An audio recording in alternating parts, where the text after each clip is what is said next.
and Davis's friend, who is this guy Davis? So I go looking off on him, and I found in upstate New York, in I forget which county, that he was one of the original incorporators, and for 2 years was the president of the Newburgh and New York Railroad.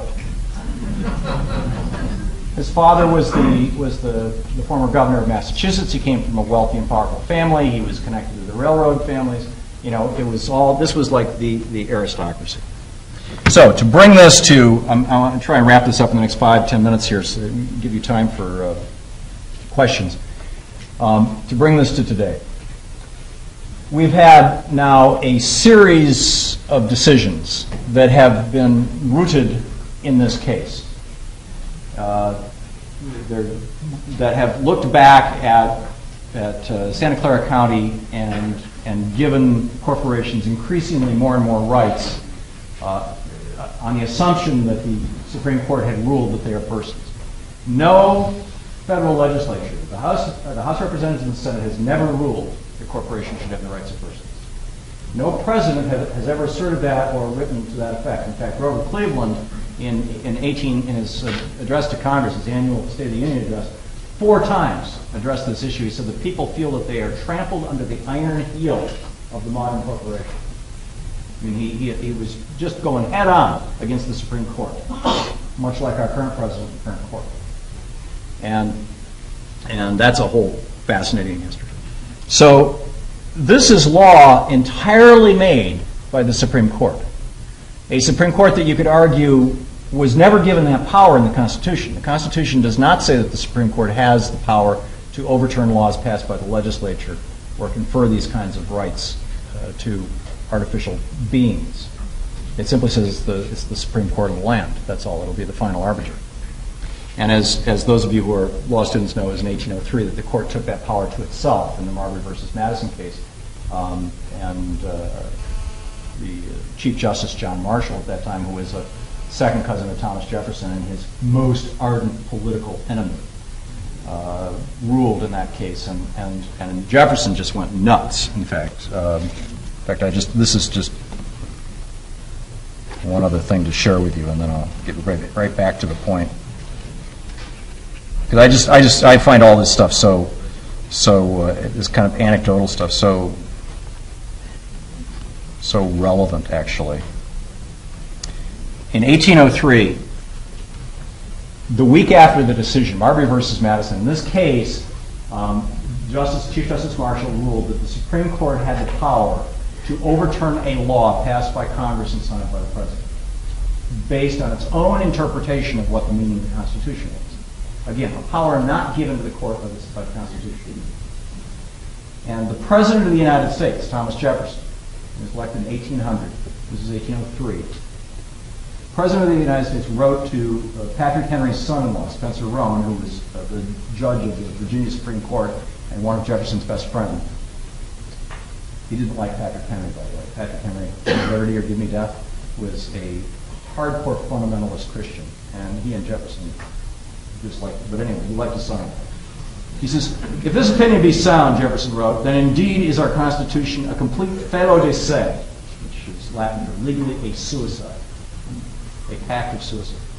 For intending to establish 3 departments, coordinate and independent, that they might check and balance one another, it has given, according to this opinion, to one of them alone the right to prescribe rules for the government of the others, and that one too, which is unelected by and independent of the people of the nation. And then he continues in full rant. The Constitution on this hypothesis is a mere thing of wax in the hands of the judiciary, which they may twist and shape into any form they please. It should be remembered as an axiom of eternal truth in politics that whenever power in any government is independent, it is also absolute. In theory only at first, while the spirit of the people is up, but in practice as fast as that relaxes. Independence can be trusted nowhere but with the people in mass. They are inherently independent of all but moral law. My construction of the Constitution is very different from that you quote. The letter Rowan had sent him a copy of the Marbury decision. He said it is that each department is truly independent of the others and has an equal right to decide for itself what is the meaning of the Constitution in the cases submitted to its actions, and especially where it is to act ultimately and without appeal. A Supreme Court independent of a king or executive alone is a good thing, but independent of the will of the nation is a solecism, if I'm pronouncing that word right. It means blunder. And at least in a Republican form of government. So, but because the Supreme Court has that power, really the only way to directly address it, the only way to challenge the Supreme Court is to actually change the Constitution, is to amend the Constitution. So that, in my opinion, that's the thing. That's the next step that we have to take. That there is no legislative remedy. We might be able to nibble around the edges legislatively. We could do public financing of campaigns. It might help out. It will help. But it's not. I mean, consider the total amount of money spent by John McCain and Barack Obama combined in the last election, was about $1.6 billion. WellPoint, one health insurance company, in the last quarter, the last 3 months, showed a $2.9 billion profit. If they just took half of that profit, they'd have more money, and they could drop it in a 3-week period on 70 or 80 or 100 congressional races and 20 senatorial races. And only a third of the senators up for re-election. There's only 33 senators up for re-election anyway. And just, boom! And that's just one company. Think of what would happen if 100 companies got together and each said, yeah, we'll kick in 1% of our corporate profits. By the way, it's tax deductible. So, I believe that the Citizens United case, particularly as people in the 2010 and 2012 elections start seeing the consequences of it, and hopefully they will. Part of the problem is that the corporations that filter all our news are also going to be dropping money.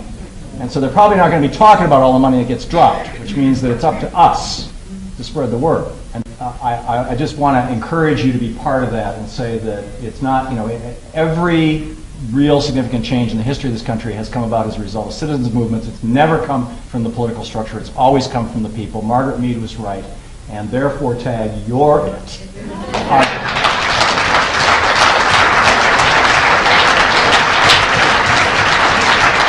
Questions?